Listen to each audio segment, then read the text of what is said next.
Because it's a really short session, we're going to get started really. So hopefully, as people come in, we can certainly catch up. We have a Q&A here, which I'll maintain and manage as we can. Thank you again for confirming that you can hear us. I'm Robert Del Prado. I'll be moderating this session. My role, I work as a expert innovation facilitator, design facilitator. I believe this title. I have a very long title that I can never remember, and I always I have to check my signature on my email every time. But basically, I work for Discover Financial Services. We do design. I do design thinking, UX research, and UX strategy for that organization. Previously. I worked in healthcare, startups, media, government, and I spent a career in working in nonprofits and education, doing strategy and operations. But UX research is near and dear to my heart, and work I've done as a solo person in organizations and largely a solo person in organizations.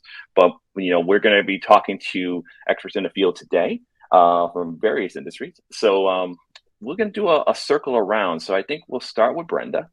And Brenda, can you tell me a little bit about what you find most rewarding about working as a UXR in your industry, as well as the most difficult? And normally we don't ask multiple questions because we already breaking UX research rules, but we're gonna roll with that and get us started, Brenda. Sure. Should I do a brief intro and just get right into the question? Yeah, let's do the intro and the question, and we're gonna roll around. Sure. And do that. Awesome. So I'm Brenda. I am from Peru, and I'm dialing in from Chattanooga, Tennessee. And I work in a company called RSM.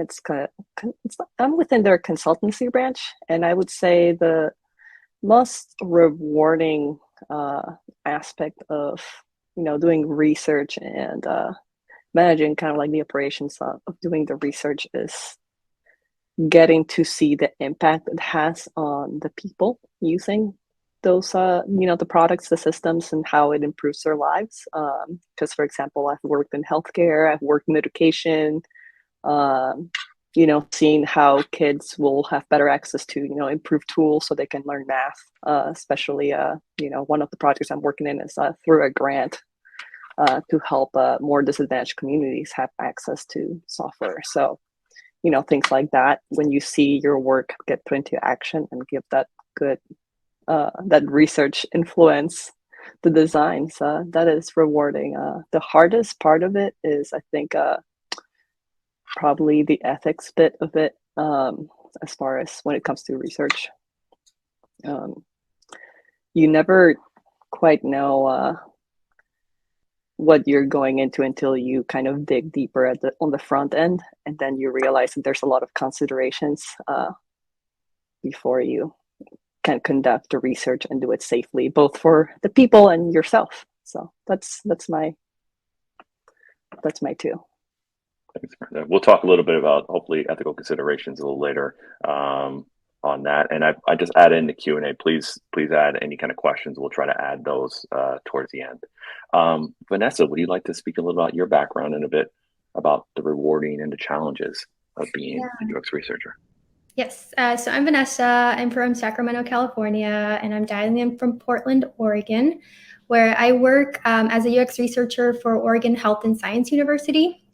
And it's healthcare industry, which I feel extremely privileged to work in. And I don't mean it lightly, just because I think that working in healthcare and in caregiving, kind of what Brenda was describing, carries responsibility.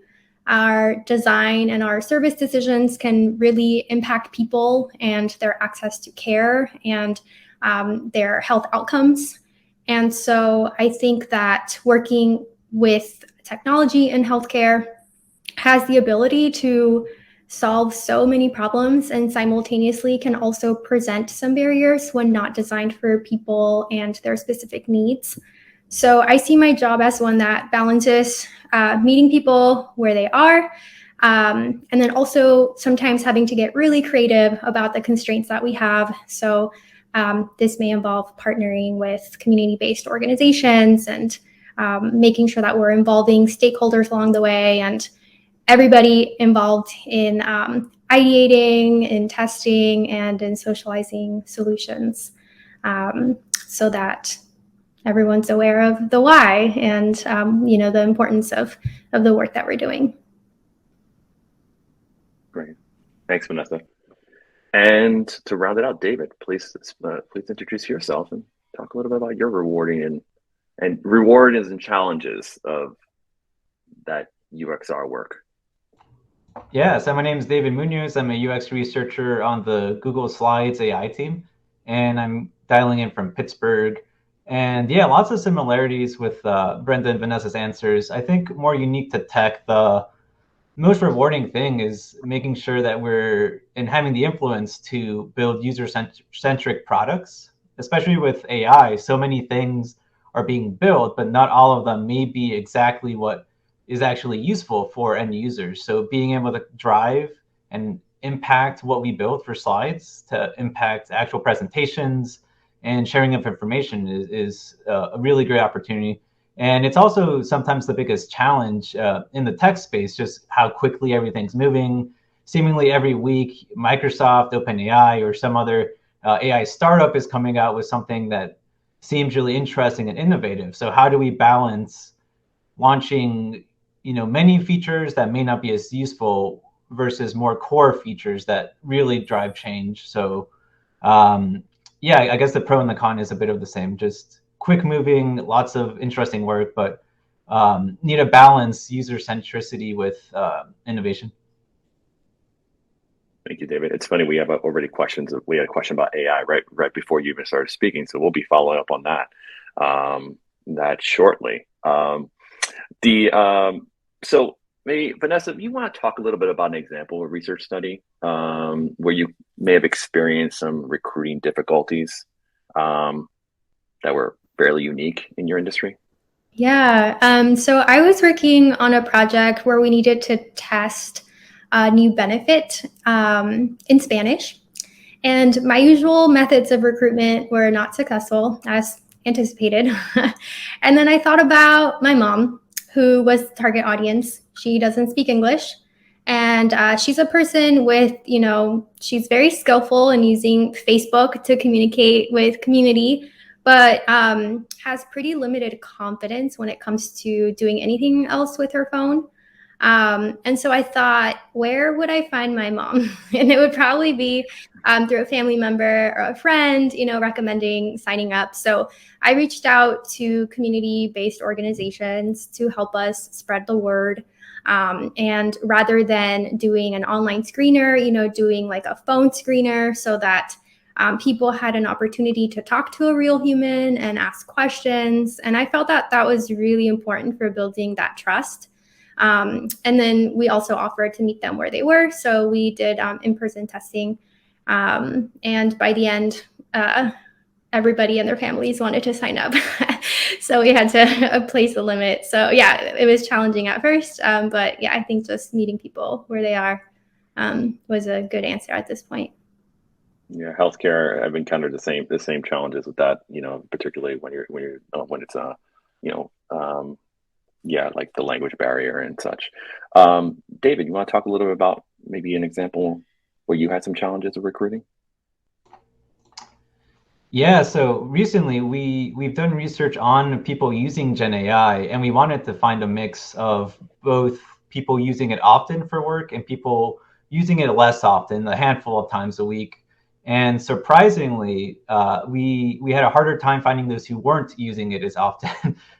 We expected the opposite. We're like, oh yeah, we won't really find anyone using it X number of times a week, like more than 10. But so yeah, we had to try different recruiting panels. One thing with panels, of course, is the participants, not all of them, but many of them tend to be more tech savvy and interested in technology. That's why they're on the panel to give feedback and inform future designs. So yeah, we had to try different panels to try and find those people who weren't using Gen AI as often.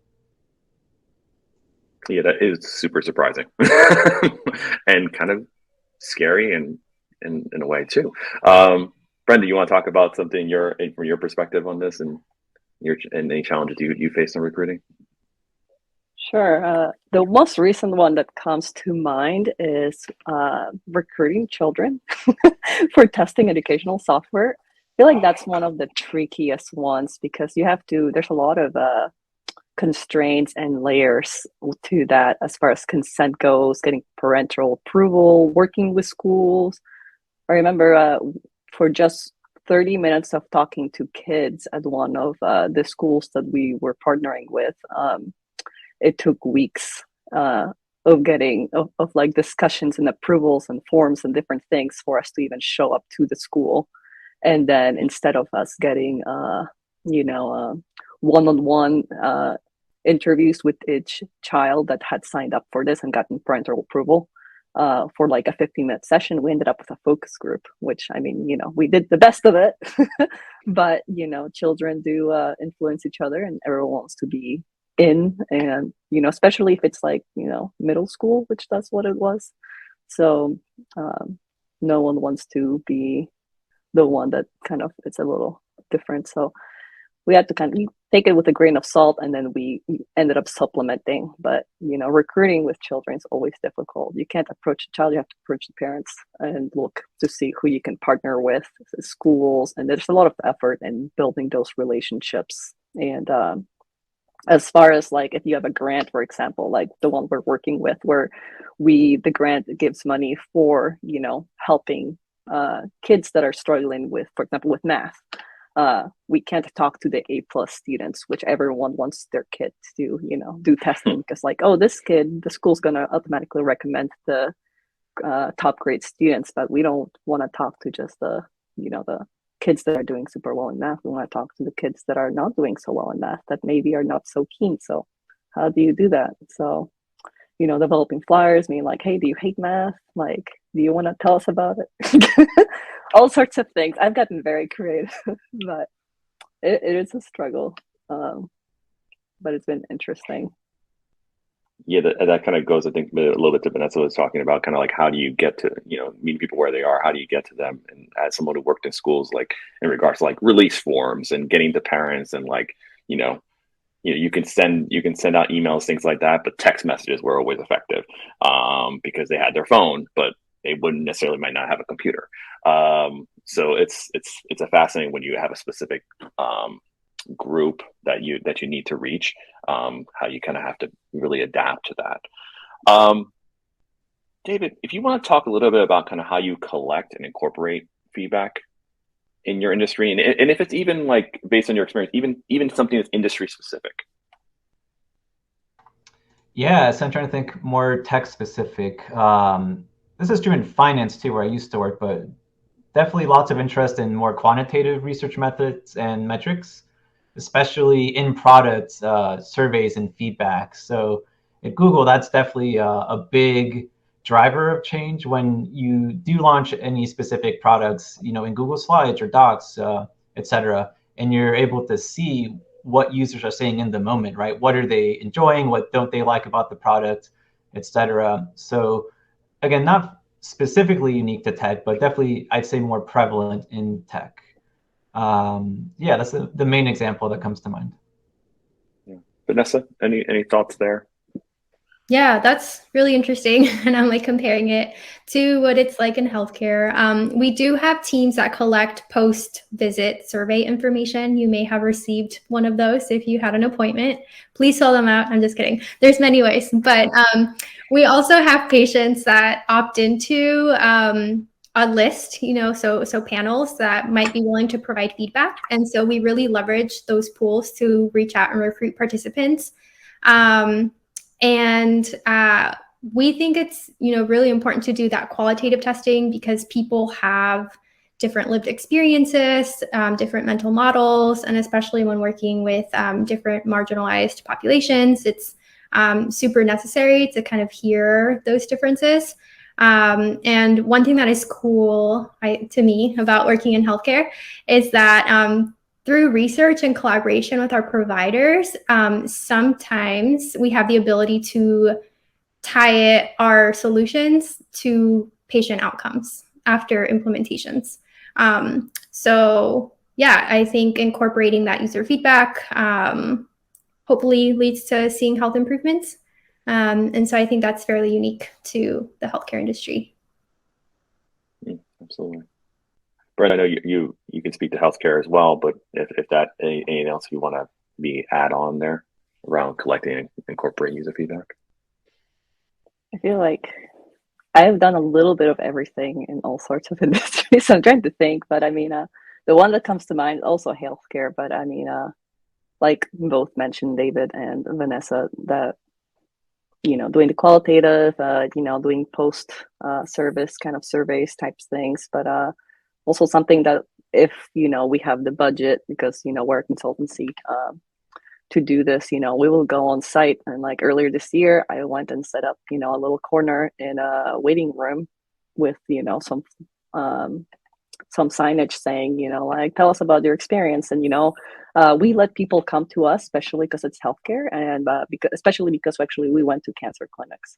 So you don't want to hassle. People are already stressed out. So unless they want to talk to you, and like we put an incentive, like, hey, talk to us for a gift card, then they'll tell us. And then they told us about, their most recent experience kind of thing. So it's qualitative, but also like finding a way to make it comfortable too. And finding like if there's a little room or something that we were able to be given, so that we can step in there. So like, the whole waiting room's not listening to your concerns and whatnot, but pretty bad in healthcare if that was the case. Yeah. So yeah, I mean that's the one thing that I could think of. But yeah, grabbing that feedback from them, what they thought, that's been usually, Yeah, makes sense. I know David was talking a little bit about methodologies, and I was wondering, Vanessa, we can obviously do a spin around here, but around any specific research methodologies you use more or less, and whether it's industry specific or, and also kind of like quantitative, qualitative, where do you generally fall? Yeah, I would say a bit of both, but for me personally as a researcher, it's mostly qualitative. And, like I mentioned, it's meeting people where they are, especially if they have constraints. Healthcare is a very vulnerable thing. It's really personal. And so we have to be aware of this when speaking to people, knowing what to ask, why we're asking it, why it's necessary. And it requires care for them, care for ourselves. And yeah, we just have to make sure that the methods that we're using are going to be helpful in us understanding their lived experience so that we can, better design for their needs. David, you talked a little about, and thanks for that. David, you talked a little about quantitative. Is that something some of the methods you lean in on, or are there specific other ones? Yeah, I'd say at Google in general, we definitely have a distinction. Some people are specifically qual UXRs and some are quants specifically, but in general, there's definitely lots of emphasis on surveys. So I have ran quite a number of surveys, both one-off, emailing people about their overall experience, and then embedded within the slides product, setting up surveys in there. But yeah, lots of diary studies too this year, interviews. So yeah, surveys are one important component, but definitely not the only methodology in tech. Such an investment in diary studies too. Like what a long-term investment, and that it's really hard. At least in my experience, I haven't had the time or investment in organizations that were willing to do that. So it's pretty not surprising Google does it, but that's pretty surprising. Brenda, any thoughts there on methodologies for yourself and what you use and what you lean in on? I mean, I honestly use just about any methodology that's out there, depending on the project and what it needs, our timeline constraints, also budget and all of that. For some of our longer term projects where, we have a product that we have developed and we're continuously improving it, for example, we'll do a qualitative study like usability testing and then, include some benchmarking in that and kind of like continuously watch that progress over time to see like what the how the experience has changed. So kind of like a combination of the quantitative aspect just kind of blended into the usability test. So that seems to help mixed methods approach. Methods approach so that we see a lot. It just depends really on what the project needs and what we're doing. So all of the above. Awesome. So I know we have about 9 minutes, and I want to kind of get into the questions here from people here. So we can do that, and then so please go ahead and add some questions here, Constancia. And you should be able to go off mute and ask these questions, so I don't just read things off here. Hopefully, so if you want to, you got a few questions here. I can certainly read them off, but might be better if you do that. And I know David already kind of commented on one. Do you want me to read them off, or I don't know if anyone has access? I'm gonna read them all. All right. And I know the one question is, how do you stay updated on emerging trends and best practices in the field of UX research? And David, you already kind of sent the link here. If you want to field this one. Yeah, sure. So this is actually another Googler who compiles, I think he scrapes each week like articles across the web from various sources. So yeah, pretty interesting format. I signed up for weekly emails from him from this site, userweekly.com. And it's a nice variety of topics. He interviews someone each week from different industries. Usually there's like a podcast or kind of interview style as well, in addition to text-based articles. So yeah, honestly, that's my go-to. There's so many awesome resources out there that it's hard to stay on top of them all, to your question, Constanza. So this is kind of my one go-to place. I also call it UX Collective is a good one as well. It's a weekly it's sent out, and they really focus on diverse voices. So so I think that's also a pretty good one. And I'll share the link momentarily.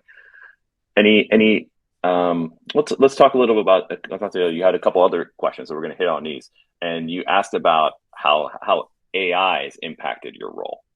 Does anyone want to kind of jump in here if this is relevant? I know David. I know you mentioned AI in but I don't know if anyone else wanted to. Nessa or Brenda wanted to touch on this. In healthcare, I feel like sometimes it feels like we're a bit behind. So it hasn't impacted my role yet, but there's definitely conversations about how we may be able to leverage. We have to be really careful with patient privacy, their health information and HIPAA. So there's definitely more hoops to jump through when it comes to our industry. So as of now, it's mostly just, talking about it and trying to see what we can do, but not so much direct impact yet. I have another question here. I can speak real quick. Go ahead, David, please. Yeah, please, two other quick things. So yeah, definitely a lot of impacts. The two that come to mind, image generation, super handy as researchers. We often have to present findings, come up with memorable frameworks or acronyms. So sometimes coming up with a unique image through tools like Google Slides or Dolly, etc., has been helpful. And then brainstorming, I have found to be very interesting to do with tools like Bard or ChatGPT. So I've had to come up with specific, or not come, I like to come up with specific acronyms that spell a word to make findings more memorable. So for example, like there's this framework that we're creating about Gen AI, and coming up with 4 letters that make a word that's related to the framework concept is really hard, right? And I kept getting really close, but with Bard, I just kept saying like, hey, what's another word that starts with, T that means this? And it works surprisingly well. So if you haven't already, try it out for brainstorming. If you have ideas or just want even like synonyms or other ways of saying things. Thanks for adding that. This one, I think it's more general. What do your companies look for in entry-level UX researchers? Brenda, I wanted you to maybe jump in here and get your thoughts.